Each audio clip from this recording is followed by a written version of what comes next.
बिस्मिल्लाहिर्रहमानिर्रहीम dear students, आज हम जो टॉपिक डिस्कस करने जा रहे हैं वो है रिमूवल ऑफ परमानेंट हार्डनेस।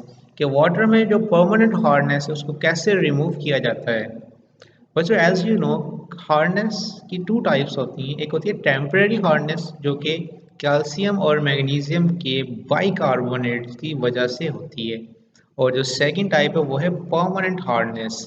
अब बच्चों, जो परमानेंट हार्डनेस होती है वाटर में वो कैल्शियम और मैग्नीशियम के क्लोराइड्स और सल्फेट्स की वजह से होती है। तो आज हम ये देखेंगे कि किस तरह परमानेंट हार्डनेस को रिमूव किया जाता है। Permanent hardness can only be remove by using chemicals. बच्चों, वाटर में जो परमानेंट हार्डनेस है उसको सिर्फ केमिकल यूज करके ही रिमूव किया जा सकता है। Calcium and magnesium are removed as insoluble salts by adding washing soda or sodium zeolite। कि हम लोग वॉशिंग सोडा Na2CO3 या फिर सोडियम जियोलाइट को यूज करके कैल्शियम और मैग्नीशियम को इनसॉल्युबल सॉल्ट्स की फॉर्म में सेपरेट आउट कर सकते हैं। अब जो फर्स्ट मेथड है बाय यूजिंग वॉशिंग सोडा। अब ये कंसीडर करो कि आपके पास परमानेंट हार्ड वाटर है। इट मीन कि उसके अंदर कैल्शियम और मैग्नीशियम के सल्फेट प्रेजेंट हैं, CaSO4 एंड MgSO4।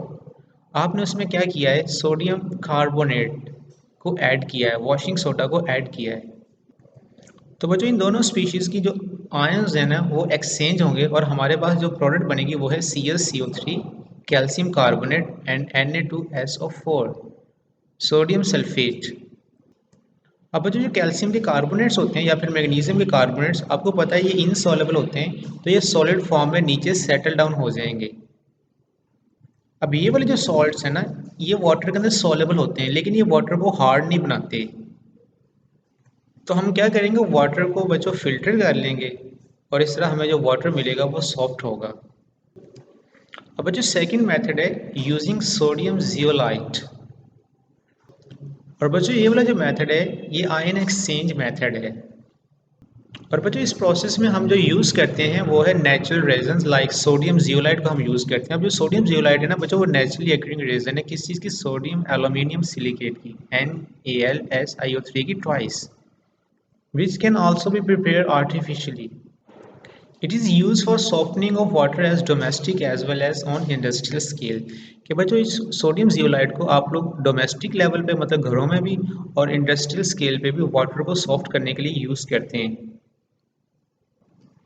बच्चों, जो जियोलाइट्स होती है ना इनकी स्टोन लाइक अपीयरेंस होती है और इनके अंदर छोटी छोटी कैविटीज़ होती हैं, जैसे अभी आपके सामने ड्रॉ हुई नज़र आ रही होगी आपको।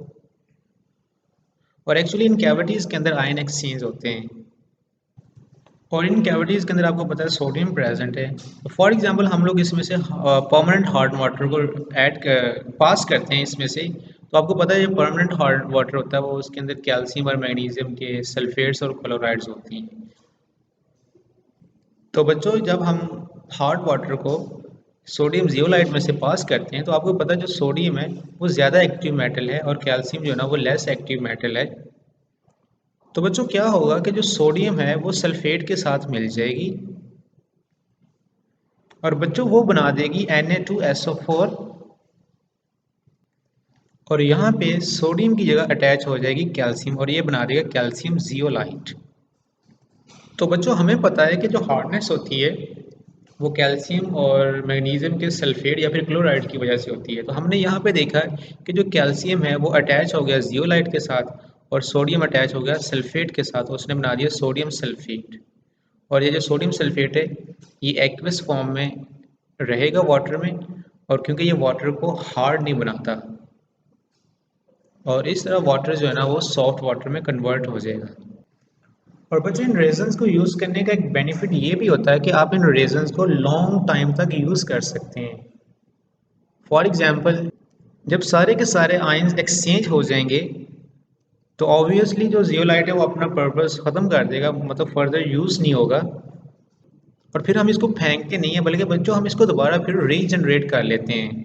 और हम इसको रीजनरेट कैसे करते हैं, जब हम इसको बच्चों ब्राइन सोल्यूशन में डीप करते हैं ना। जैसे यहाँ पे आपको नज़र आ रहा है कि जब यहाँ पे सोडियम सारे आयंस एक्सचेंज हो गए तो ये बन गया था कैल्शियम जियोलाइट। तो जब कैल्शियम जियोलाइट को आप रिएक्ट करवाएंगे ब्राइन के साथ तो ये दोबारा फिर से बन जाएगा बच्चों सोडियम जियोलाइट। और बच्चों इसी सोडियम जियोलाइट को हम फर्दर यूज़ कर सकते हैं अगेन परमानेंट हार्डनेस को रिमूव करने के लिए, मतलब फर्दर प्योरिफिकेशन के लिए।